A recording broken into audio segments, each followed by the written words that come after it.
Hello and welcome back to another video. So in the past, I've always recommended eBay and Swappa to save some money and buy used technology. You can get a lot of value in the market. I've done over 15 transactions on Swappa, and up until this last one, I had no issues whatsoever. However, with Swappa selling graphics cards now and more technology, I think you should get to know Swappa when things do go wrong. We will also answer the question about if you can trust Swappa. If you're here for just that alone and you don't want the context on how I was scammed and how they handled it, then you can skip to this point right here. Before we start, I want to make it clear that Swappa did not directly scam me. By nature, people can get around putting in the serial number on Swappa and taking photos of the product. It is very possible you can get scammed on Swappa by other people, just as you can on eBay. I bought a 2018 iPad Pro on Swappa from a seller who had no ratings. In the past, I've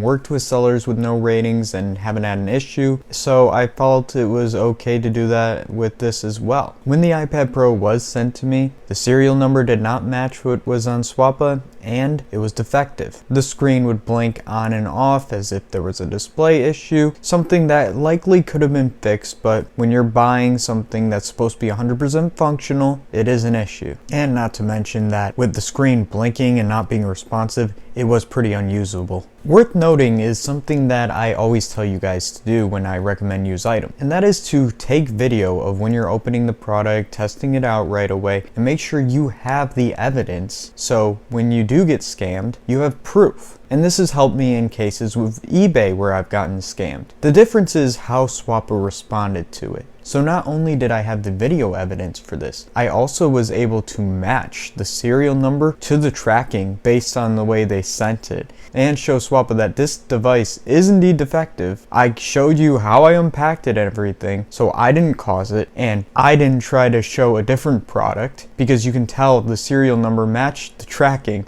which was on their website. But now let's talk about how it was handled. I sent the email to Swappa right away. I put messages on the posting itself, and Swappa gave the seller 24 hours to respond. Almost 24 hours later, of course, the seller denies the allegations despite the evidence that I posted for everyone to see. And now, of course, I'm looking to Swappa for help. And here's the interesting part. I was told by Swappa directly that they can't help because they never got the device. And, you know, with eBay, this never happened. eBay's been able to make decisions without actually having the product in their hand if you're able to show good enough evidence. But with Swappa, they denied to help in any way possible. Rather, they pushed it off to PayPal, in which you have to create a PayPal dispute, which takes much longer. You have to get all the evidence to show into PayPal, and then PayPal has their own limitations. Note that I got this same response through email and through the direct sellers page from two different Swappa representatives. This is in their policy. So when you get scammed on Swappa, they don't do anything. They push it over to PayPal. You're dealing with someone who has way less information than the actual company who brokered the deal. It also took an extra 10 days for PayPal to review the evidence and make a decision, in which they did side with me. I had all the evidence, it made a lot of sense, and then this story takes a little bit more of a turn.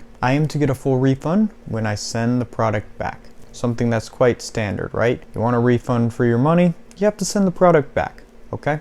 Cool. So this product from Swappa came from New Jersey, and the seller on PayPal listed the return address in a European country. And guess what? PayPal can't help you really with the shipping costs. So you're going to take a net loss at that rate when this kind of stuff happens. And PayPal said, I'm not the first one where this has happened. PayPal does offer a $30 back refund for sending products back. But again, this is all Swappa's fault for not being able to do anything, intervene in any way. And I can't believe I couldn't send it straight back to New Jersey, where it would have cost me way less money and taken much less time.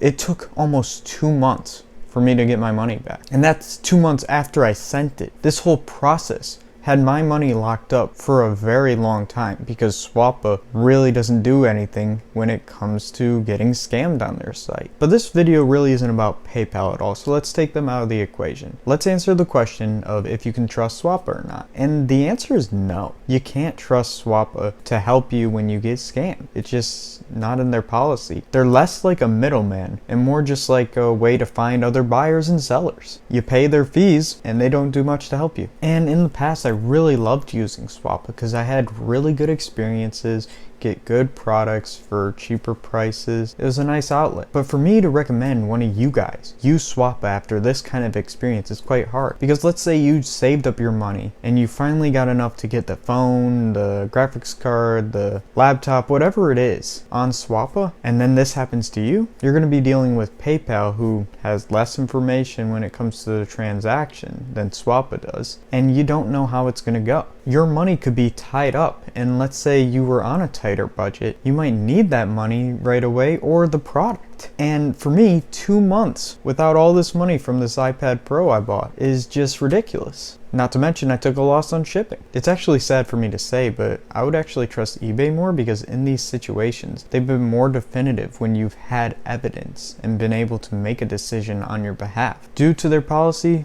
Swappa is nothing more than a marketplace, and I'm really not sure if I can recommend it to most people now again. But hey, things can change. Just make sure you're very careful, and I hope this was helpful for some of you. Thank you for watching, and peace.